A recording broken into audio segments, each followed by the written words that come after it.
നമസ്കാരം. ജ്യോതിഷശ്രീയുടെ പുതിയൊരു അധ്യായത്തിലേക്ക് എല്ലാവർക്കും സ്വാഗതം. സൃഷ്ടിയുടെയും സംഹാരത്തിൻ്റെയും ദേവനാണ് പരമശിവൻ.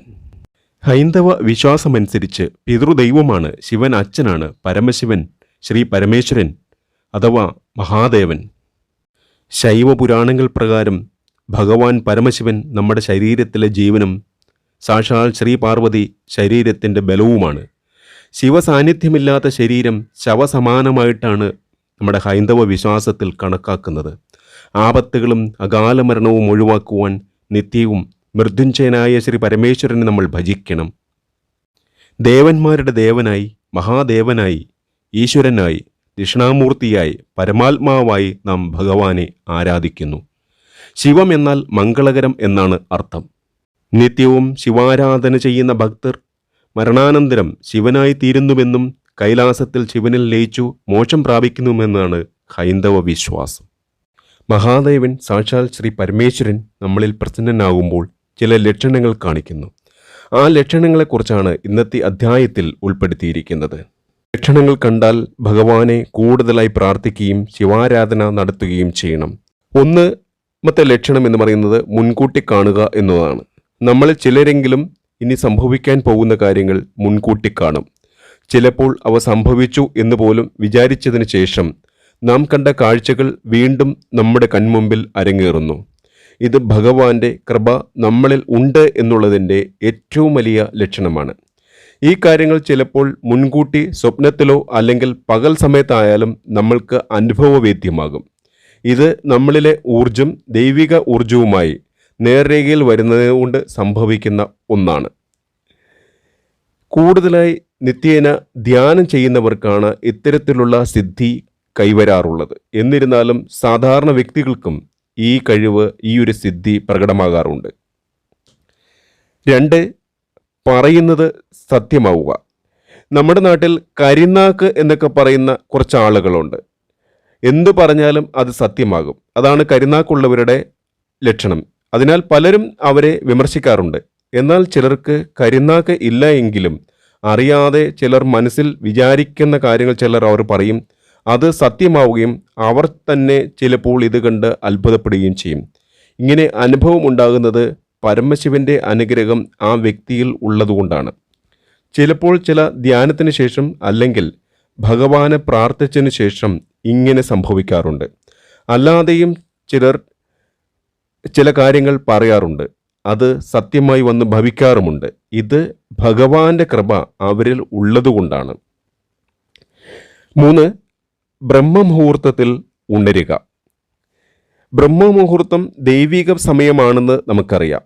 അതിനാൽ ഈ സമയത്ത് ഉണരുന്നത് സാക്ഷാൽ പരമശിവന്റെ അനുഗ്രഹം കൊണ്ടാണ്, ഭഗവാൻ നമ്മളിൽ പ്രസന്നനാകുന്നത് കൊണ്ടാണ്.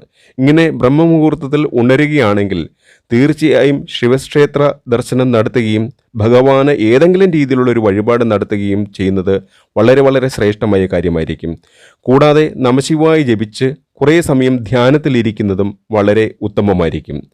ബ്രഹ്മമുഹൂർത്തത്തിൽ പെട്ടെന്ന് എഴുന്നേൽക്കുന്നത് സാക്ഷാൽ പരമശിവൻ നമ്മുടെ കൂടെ ഉണ്ട് എന്നുള്ളതിൻ്റെ ഏറ്റവും ഉദാത്തമായ, ഏറ്റവും ശ്രേഷ്ഠമായ ലക്ഷണമാണ്. ഇതാണ് പ്രശ്നപരിഹാരം. പരമശിവൻ നമ്മുടെ കൂടെ എന്നുള്ളതിൻ്റെ ഏറ്റവും ഉദാത്തമായ ലക്ഷണമാണ് ഇത്. ചിലപ്പോൾ നമ്മുടെ ജീവിതത്തിൽ എന്ത് ചെയ്യണമെന്നറിയാത്ത ചില അവസ്ഥ ഉണ്ടാകാറുണ്ട്. എവിടേക്ക് തിരിഞ്ഞാലും ബുദ്ധിമുട്ടുകളും കഷ്ടപ്പാടുകളും മാത്രം. എന്നാൽ പരമശിവന്റെ അനുഗ്രഹം നമ്മളിൽ ഉണ്ട് എന്നുണ്ടെങ്കിൽ പ്രശ്നങ്ങൾ വരുമ്പോൾ തന്നെ അത് നമ്മളിൽ എത്താതെ അത് നമ്മളിൽ നിന്ന് ഒഴിഞ്ഞു പോകും. ഇനി എന്തെങ്കിലും പ്രശ്നങ്ങൾ വന്നാൽ തന്നെ അതിന് ഉചിതമായൊരു പരിഹാരം നമുക്ക് ചെയ്യുവാനായിട്ട് സാധിക്കും. പലപ്പോഴും പ്രശ്നങ്ങളൊന്നും തന്നെ നമ്മളെ സ്പർശിക്കാതെ, നമ്മുടെ ജീവിതത്തെ സ്പർശിക്കാതെ കടന്നു പോകാറാണ് ഉള്ളത്. മറ്റൊരു ഭഗവാന്റെ അനുഗ്രഹം നമ്മളിലുണ്ട്, ഭഗവാൻ നമ്മളിൽ ലയിച്ചു, നമ്മളിലുണ്ട് എന്നുള്ളതിൻ്റെ മറ്റൊരു ഇതാണ് സ്വപ്നദർശനം എന്ന് പറയുന്നത്. ചിലപ്പോൾ സ്വപ്നത്തിൽ നമ്മൾ കാണുന്നത് ശിവലിംഗത്തിൽ ജലാഭിഷേകം ചെയ്യുന്നതായിരിക്കാം, അല്ലെങ്കിൽ ശിവക്ഷേത്രമായിരിക്കാം. ഇങ്ങനെ കണ്ടു കഴിഞ്ഞാൽ അത് അതീവ ശുഭലക്ഷണമാണ് എന്ന് മനസ്സിലാക്കുക. വളരെ വളരെ കുറച്ചു പേർക്ക് മാത്രമേ ഇത്തരത്തിലുള്ള ലക്ഷണങ്ങൾ ഭഗവാൻ കാണിച്ചു കൊടുക്കാറുള്ളൂ. പ്രത്യേകിച്ച് ശിവലിംഗത്തിൽ ജലാഭിഷേകം ചെയ്യുന്നത്. അത് പരമശിവൻ നമ്മളിൽ ഉണ്ട്, ഭഗവാൻ നമ്മളോടൊപ്പം എപ്പോഴും ഉണ്ട് എന്നുള്ളതിൻ്റെ ഏറ്റവും വലിയ ഉദാഹരണമാണ്. അങ്ങനെ പരമശിവൻ്റെ അടയാളങ്ങൾ, ഏതെങ്കിലും രീതിയിലുള്ള അടയാളങ്ങൾ സ്വപ്നത്തിൽ നമ്മൾ കാണുകയാണ് എന്നുണ്ടെങ്കിൽ ഏറ്റവും ശുഭകരമായ ലക്ഷണമാണ്.